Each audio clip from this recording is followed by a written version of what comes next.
Աստված սիրում է հայ ազգին։ Շատ կոպիտ բան ասեմ, Աստված այլընտրանք չունի, որովհետև ընտրել է մեզ,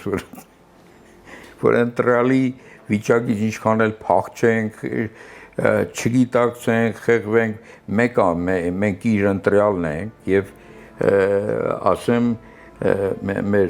զրույցի ընթացքում այդ գաղափարը լսարանի համար հնչեցնենք, որ ծննդոց գլխում ասում է Աստված քայլում էր, ճեմում էր դրախտի այգում։ Մեկ էլ կանչում է Ադամ, ուր ես, ստեղ եմ Տերին, բան չի չես գալիս, ամաչում եմ։ Արդեն մեղքը գործել էր եւ ամոթը մտավ կյանք։ Այսինքն Աստված քայլել է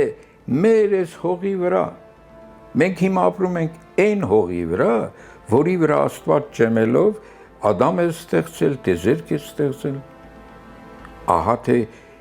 ինչ հայրենիք ունե։